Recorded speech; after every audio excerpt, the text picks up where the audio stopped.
What is going on, crypto people? It is the Crypto Siege with another day in the life and the crazy life that is the digital asset space. Good morning. Happy Monday to each and every one of you. Craig Wright, Bitcoin Satoshi Vision is in the news. That dude is something. What is it? His disdain for XRP. Why? Like, there's like tons of stuff out there. He's on XRP. We're going to cover that. Very, very interesting stuff. Are you preparing for 2023? Are you preparing? Are you paying attention to what's going on with the powers that be? Doesn't it feel like being an accredited investor is going to be a smart thing if you're not there yet? If you're like the Crypto Siege and having a plus 90% of your assets in crypto, doesn't it feel like this fourth industrial revolution, this new asset class, is going to have a lot to do with being accredited and security tokens?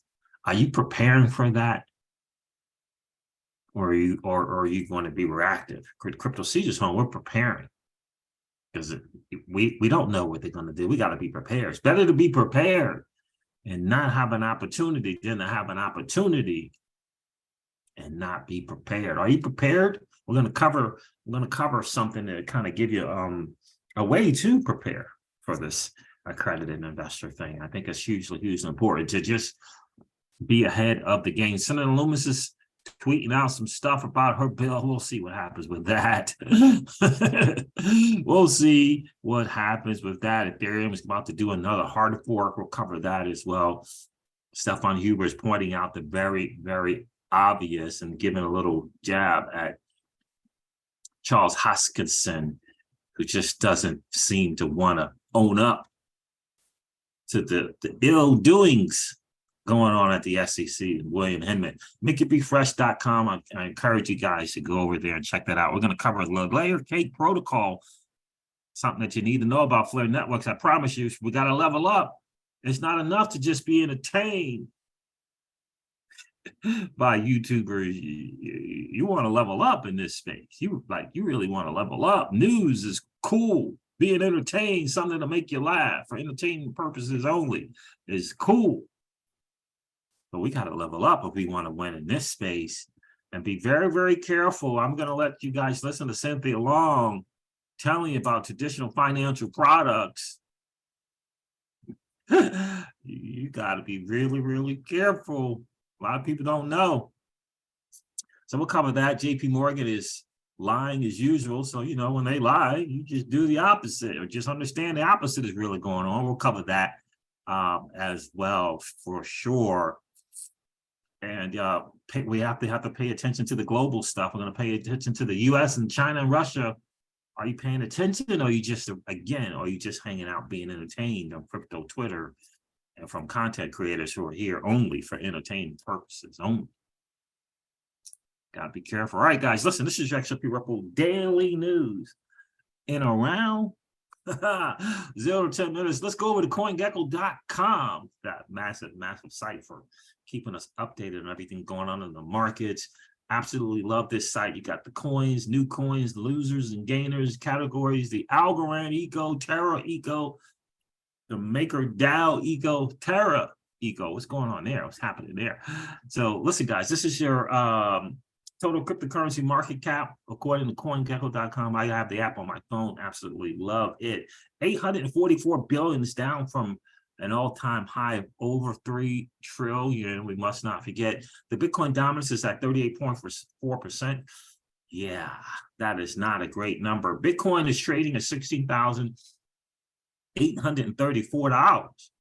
Ethereum is at $1,214. And XRP, greatest digital asset ever created, is trading at 35.9%. Nothing spectacular on the 7-day. Because you know how the market is. The market just is doing what it does. Just doing what it does. I was checking out a couple of things today. Checking out the Hopper protocol. Checking in on my position on abracadabra.money. Interesting stuff. Kind of getting back into the flow. Remembering stuff where I got it and how I got it and where it is. you know, that kind of stuff. That kind of stuff, you know. So there it is, guys. The market is, you know, it's doing what the market does. Let me cover this before I forget. For those of you who are interested in leveling up as opposed to just being entertained, Investopedia put this out, Best Series 65 exam prep courses. It's on investopedia.com, investopedia.com. The quickest path to an investment advisor. Well, we don't know about that career, but here are the 4 Best Series 65 exam prep courses. Now, don't forget Crypto Heavy and Ginfinity got something that's going to be for free that you can utilize as well. For the 4 best, we got Best Overall Exam FX, Best Value Premier Package Securities Training Core, Best Study Your Way Offering Securities Institute of America. Most comprehensive Premier package was Kaplan Financial Education. Best Overall, according to Investopedia, was Exam FX. There it is, guys. Just wanted to share that with you. And, you know, encourage you to stay ahead of the game. Stay ahead of the game. Because it is moving. It is most definitely moving towards, you know, they want to keep the masses out of this new asset class. Remember that. So if they make this, you know, kind of access only to accredited investors, are you going to wait for that to happen? Or are you going to be prepared just in case, right? That is the deal with Best Series 65 exam. This is it's $150, $160. If you want the videos and stuff, it goes up to about $250. If you want to have that added layer of studying, just to let you know, guys. Cynthia Loomis, 2022 lit the discussion around the regulation of digital assets on fire. Lit the discussion around the regulation of digital assets on fire. While Loomis Gillibrand digital asset framework has not passed, we have a solid jumping off point to pursue this legislation and further digital asset legislation next year. According to the Financer, Ethereum's next hard fork will be named Shanghai. The target date is March of 2023. This upgrade will include EIP 4895 that will allow beacon chain stake Ether withdrawals.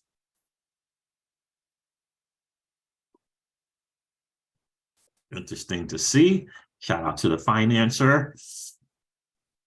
Mr. Huber, hey Charles, another joke about his own bribery from Hinman. Funny, huh?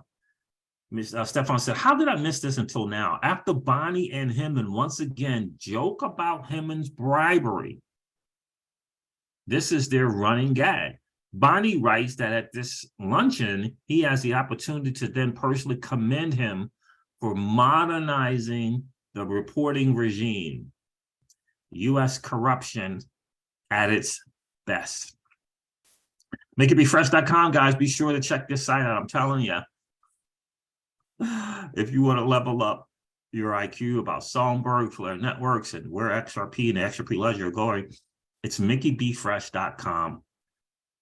Go check it out. Lots of information. I just tell people, I ask people all the time on the channel, if your neighbors stop by, had a chat and conversation with you, happen to walk into your library, would he leave there knowing that you are a serious student? It's a great question. What is a layer cake protocol? The layer cake protocol is a novel L1, layer 1 bridging protocol that uses other core Flare protocols such as the state connector and the Flare token to securely move assets from smart contract layer 1 platforms to and from each other, right? It's just a bridging, you know, I don't want to say similar to multi-chain. Multi-chain is a bridging thing. It's very, very popular. It's called multi-chain, right? Flare Networks is going to come out with these things in place, and their bridging mechanism is the layer cake protocol. You know, if I had to sum up Flare Networks, I would say is an absolute game changer in layer ones. Game changer. Okay, stay connected. Flare to securely move assets to smart contract level 1 platforms to and from each other. As assets have smart contract capabilities on Flare, they also can be bridged to other L1 blockchains. The layer cake bridging is fast, decentralized, and is fully insured for the value that moves across the bridge at any point in time. You want to go from ETH, the Ethereum blockchain, to the Bitcoin blockchain, the Bitcoin blockchain, to the Phantom blockchain, over to freaking Avalanche blockchain. There it is. Flare to Phantom, Flare to Avalanche, Avalanche back to Flare. There it is, the layer cake protocol. Level up, guys. Go to MickeyBFresh.com. Tell them that the Crypto Siege sent you there. So here's Craig Wright in the new on crypto Twitter. 50% of this is what he says: 50% of the population have an IQ under 100. This explains XRP, given any experience with it. Craig Wright, our guy. Translated, XRP is close to being accepted as the least expensive, quickest settlement on the globe. Hashtag XRP Army. Cointelegraph is reminding us that JP Morgan and Jamie Dimon are snakes. Jared Gross, head of institutional portfolio strategy at JP Morgan Asset Management, assures they won't invest in the crypto market anytime soon. Oh, yeah. You know what's up with that, right? Stop listening to what they say, pay more attention to what they do. Twitter Files is interesting. Colin Rugg put this out. This is not the Crypto Siege saying this. Is Colin Rugg saying this. In the new Twitter Files drop, Twitter censored information that was true, but that went against the United States government's agenda. Elon Musk said this the other day as well. All the conspiracy theories are true.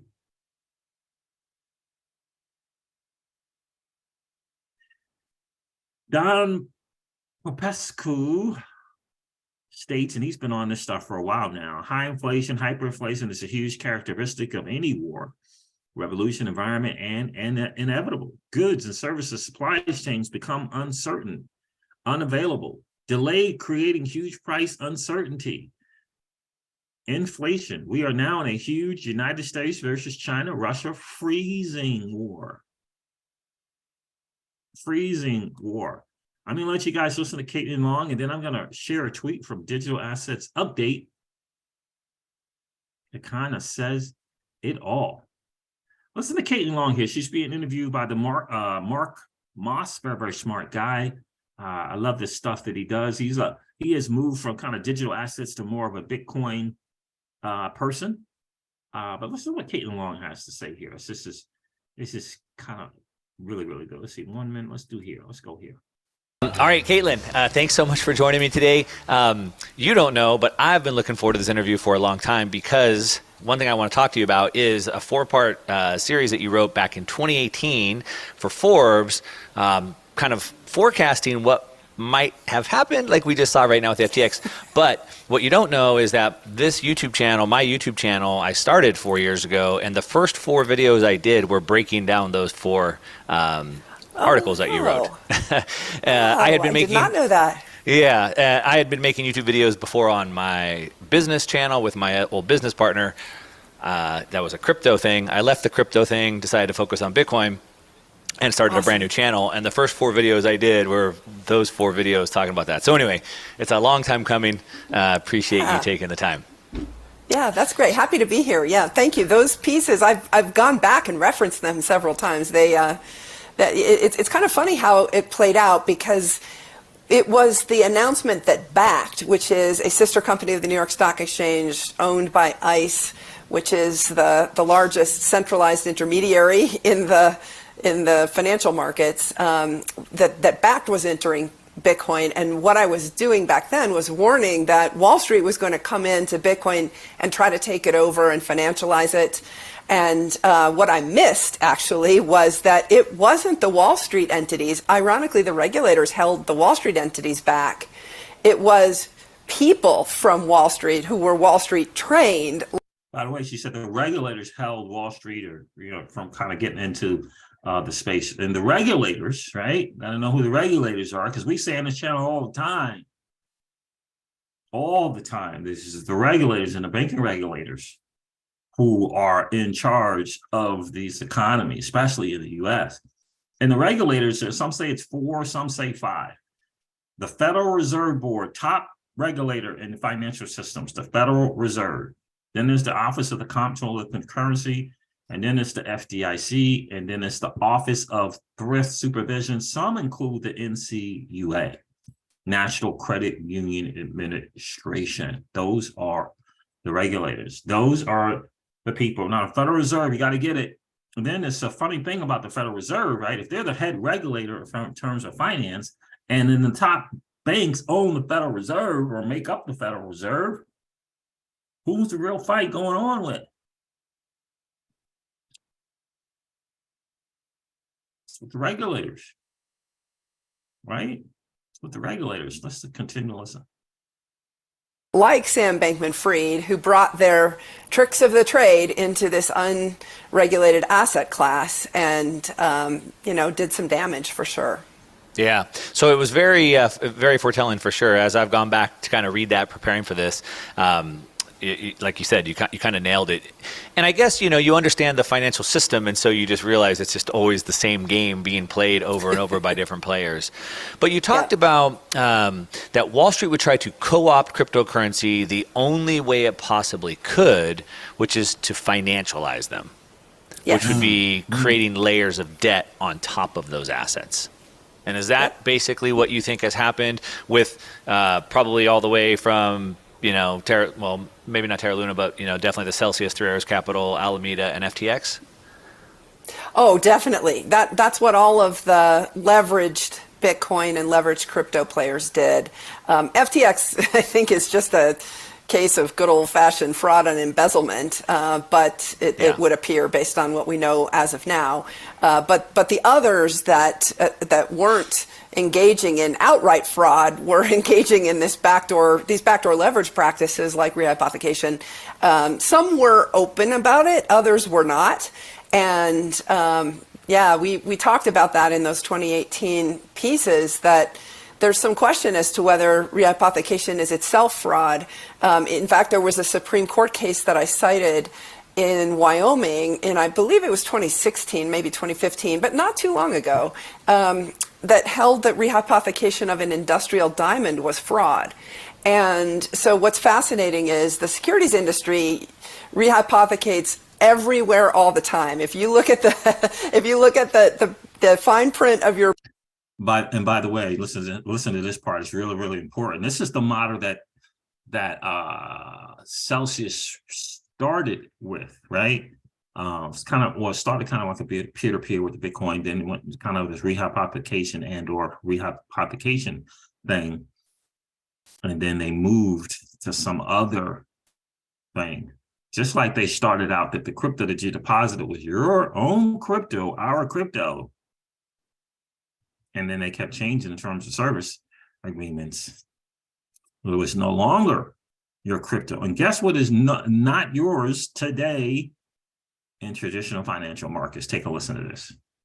Your brokerage account statements, it's there. The thing is, most people don't know what rehypothecation means. So the TD Ameritrade, Charles Schwab, you pick one of those brokerages, they're rehypothecating, right? And so most of us, sign those brokerage account agreements. And by the way, there are no brokers that I'm aware of that don't rehypothecate. So it's just standard practice on Wall Street. And it's because of the structure of how securities are issued. And there's a long history as to why they're issued the way they're issued. We don't own the brokerage, the securities in our brokerage account, just like we don't own the dollars in our bank account. Right. So a lot of people, like, they kind of get up on the high horse a little bit about being on a particular brokerage, and they want to throw shame or shade at the digital asset companies that rehypothecate. Right. And your brokerage is doing the exact same thing with your stuff. And just like she said there, you don't own the stuff on those brokerages account. It's an IOU. You don't own it. And she says you got to read the fine print about it. So you don't actually own that stuff.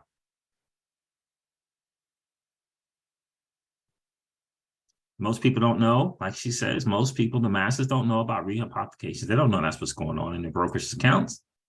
And they also don't know that they really don't own it. Vast majority of people who own and put money in a bank account don't understand, have no clue that they don't really own that money. That you give up the right to that money as soon as you deposit it in the bank.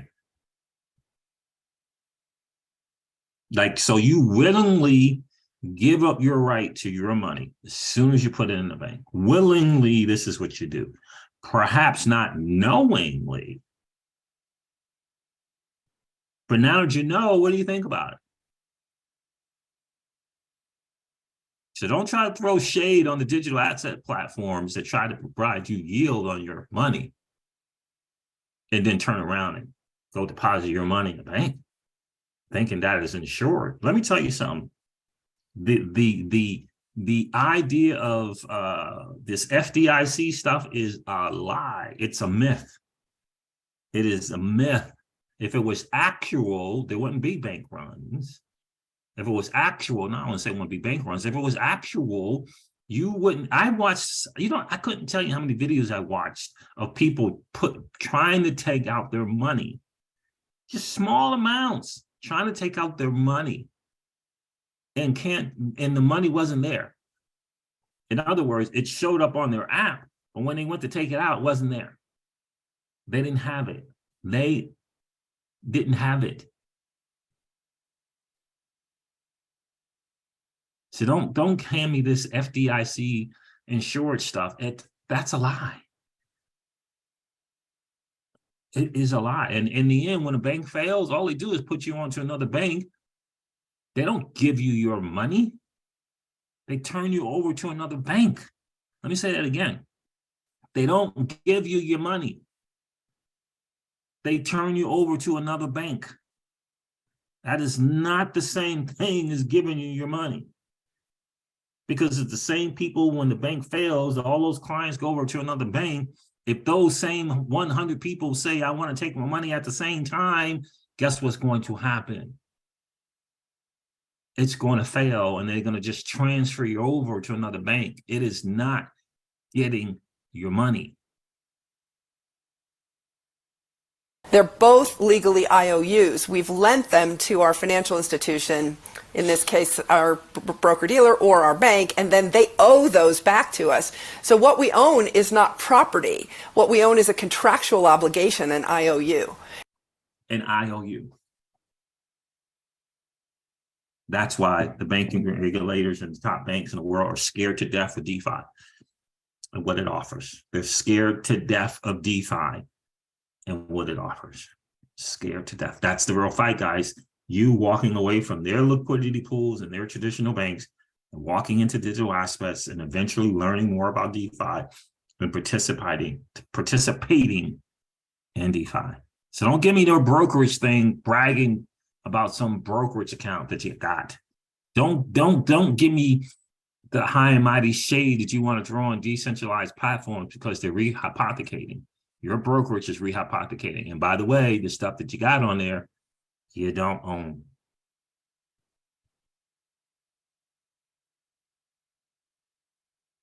I'm gonna end the video with something the digital asset updates says, and I think it's a really apropos as we come to the end of this year and begin to start a new year. So what he said, I blame myself.